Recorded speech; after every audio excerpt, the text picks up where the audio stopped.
صباح الخير يا بنات.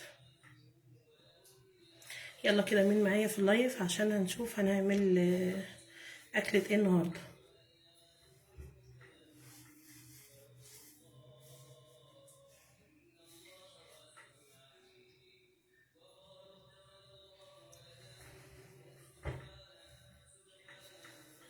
يلا لسه محط الصوت، لسه محط الظهر.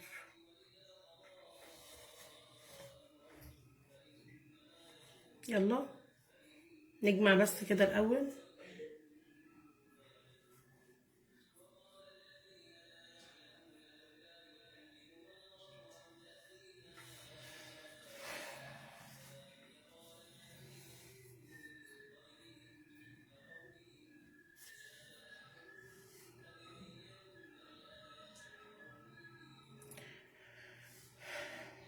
طيب نبدأ مع بعض عشان الوقت. تمام.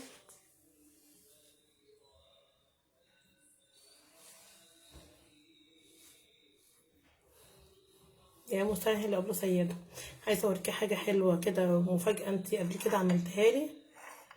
آه، هطلعها النهاردة معايا في اللايف. يلا بس الأول نجمع.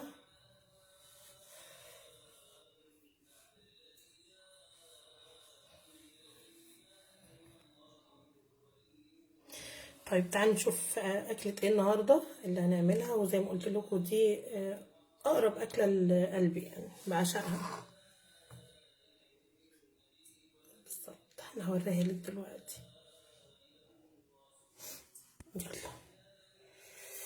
طيب أكلة النهاردة يا بنات، طب بصوا الأول خالص خالص. آه، دي طبعا معرفش، في ناس عارفة وفي ناس مش عارفة. أنا عندي قناة اسمها قناة أحلى يوميات على اليوتيوب، بنقدم فيها تحديات وأكلات وحاجات، معلومات ثقافية. وطبعا أبلة سيدة زهرة الحياة جابت لي الهدية القمر دي قبل كده للقناة زي ما احنا شايفين. ربنا يبارك فيها ويخليها يا رب. طيب ندخل على أكلة النهاردة. أكلة النهاردة صينية بطاطس بالسمك، طبعا لكل عشاق السمك، يعني أي حد بيحب السمك. آه،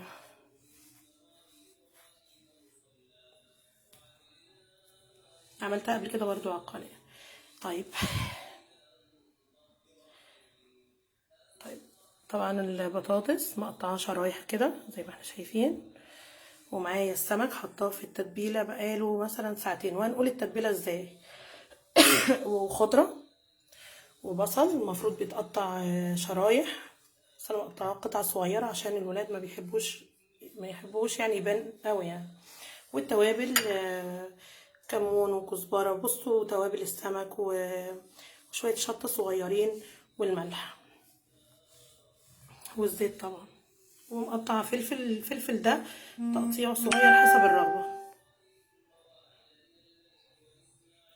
نقول تتبيلة السمك. تتبيلة السمك طبعا توم وكمون، ده لازم طبعا اساسي للسمك، وبهارات السمك والملح وبصل بودر وتوم بودر وليمون وسنة خل صغيرة. تمام. وشوية خضرة كده. وحطيت التتبيلة دي في التلاجة مثلا لمدة ساعة ساعتين براحتك خالص، عشان طبعا السمك يتشرب من التتبيلة. وزي ما قلت لكم مقطعة صينية، مقطعة البطاطس شرايح كده. خلاص. هي مش عميل يعني. تعالوا نعمل سوا.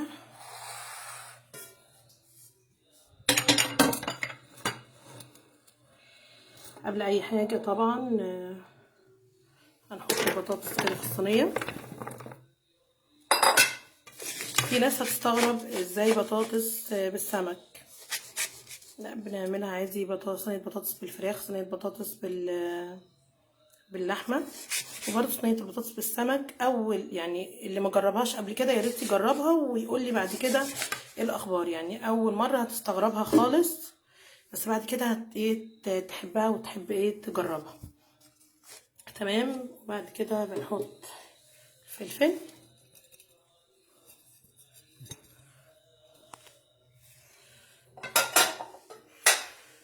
نحط البصل. زي ما قلت لك البصل يفضل يعني يتقطع شرايح، بس انا بقطعه قطع صغيره عشان الولاد. نحط الخضره،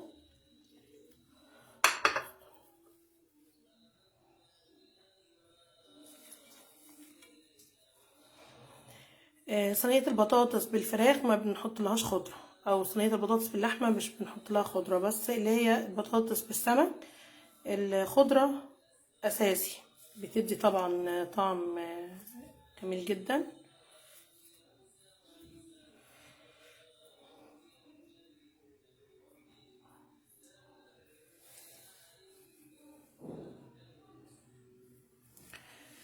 نحط بعد كده التوابل بتاعتنا،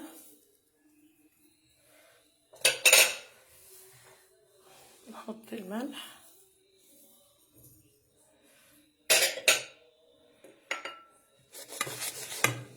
ونسيت اقول لكم ان انا عامله عصير الطماطم، وعصير الطماطم ضايفه الخلطه اللي اتبقت من السمك، الخلطه اللي اتبقت من السمك حطيتها على عصير الطماطم.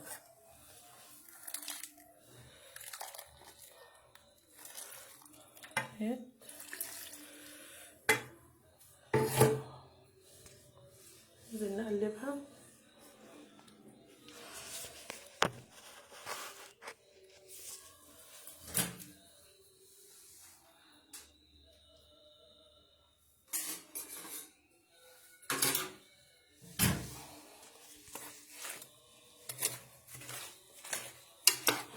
بس انا هحط الزيت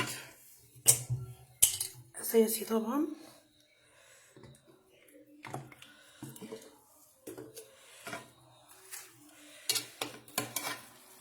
ريحتها طبعا مع التوابل اللي احنا حطيناها خرافه.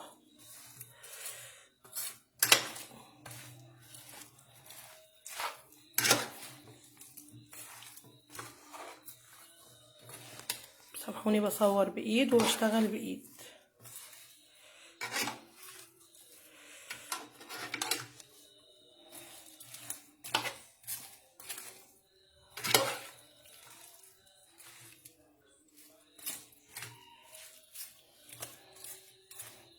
عارفه كله هيقول المفروض تستعملي معلقه سيليكون عندي، بس بستغرب اي حاجه يعني قدامي.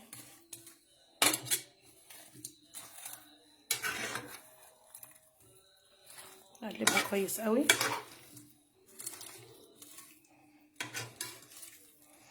بصوا منظرها الاول تحفه، وعايزه اقول لكم ريحتها روعه جدا جدا جدا. تمام.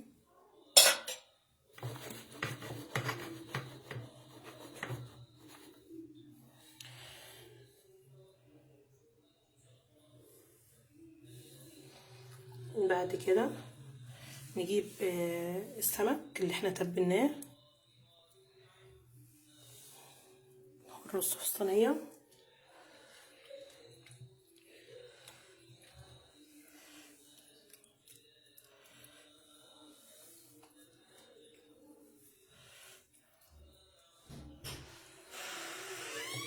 حلو جدا.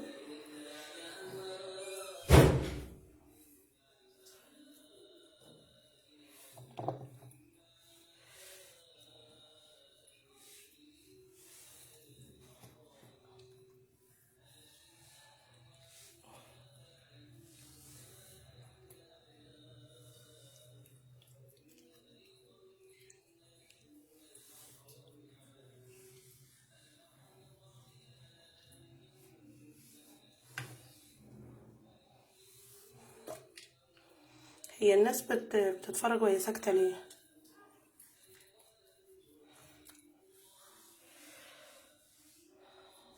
بس يا بنات شكلها. هنحط طبعا على وش السمك زيت،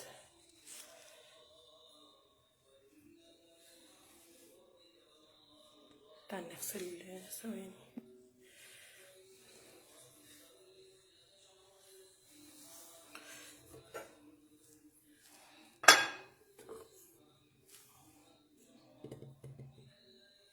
اهو لازم تكبي على السمك زيت.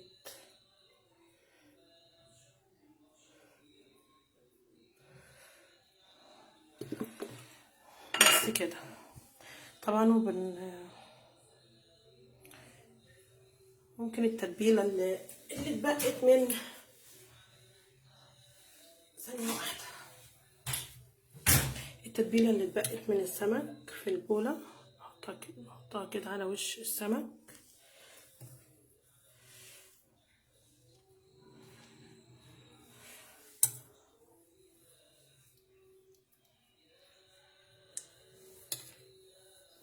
محدش يقول زفاره ولا حاجه، لا احنا نقعين السمك طبعا قبل ما اتبله، نقعاه بالخل والليمون، فما بيبقاش فيه زفاره خالص.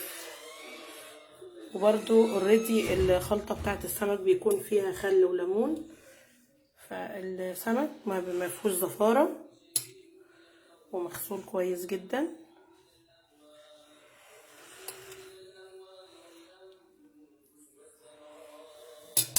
بس كده بقى، عايزه اقول لكم اللي هي منظرها تحفه وريحتها.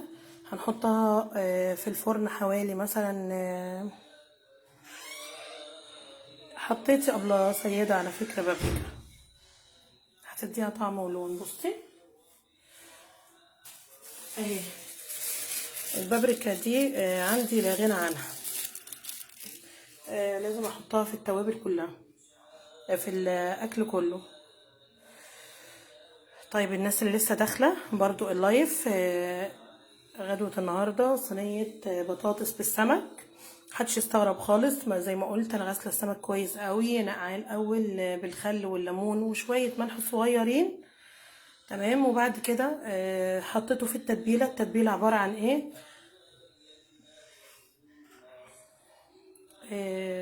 نسيت اقول في صحيفه التتبيله، طماطميتين وليمون وشويه خل وشويه لا الخضره بعد ما، والثوم طبعا، وثوم باودر وبصل باودر والملح والكمون وشويه كزبره صغيرين جدا، وبعد كده حطيتهم في البوله وحطيتهم مثلا ساعه او ساعه ونص او ساعتين براحتك خالص في التلاجة. السمك بيتشرب من التتبيله. كنت عملت على جنب، قطعت البطاطس شرايح وفلفل قطعه صغيره، والبصل قطع صغيره برضو المفروض شرايح، بس الولاد ما بيحبوش البصل ظاهر، والملح والتوابل والخضره بس. هي مش حكايه طبعا. ورشيت على الوش زيت، وبرضو في صينيه البطاطس حطيت شويه زيت، تمام. طبعا هي بتقعد في الفرن براحتها خالص، بس بديها الاول قبل ما ادخلها الفرن غلوتين بالظبط على النار من فوق، وبعد كده بحطها في الفرن لغايه لما البطاطس تستوي، والسمك بياخد لون من فوق كده، بيبقى شكله تحفه. مش هتقعدوا طبعا معايا في اللايف لغايه لما نحطها في الفرن وتطلع، هصورها لكم بعد ما نخلص خالص.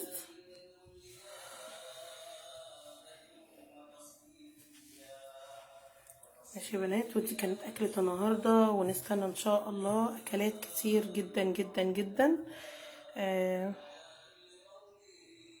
نعملها سوا مع بعض، وبنفكر مع بعض مثلا. استودعكم الله. وكان لايف اول مرة اطلع لايف من المطبخ عندي. كل لايف وانتم طيبين، واستودعكم الله، والسلام عليكم ورحمة الله وبركاته. البطاطس هتطلع من الفرن واصورها واقول لكم منظرها واوريها لكم شكلها بقى عامل ازاي. يلا استودعكم الله، والسلام عليكم.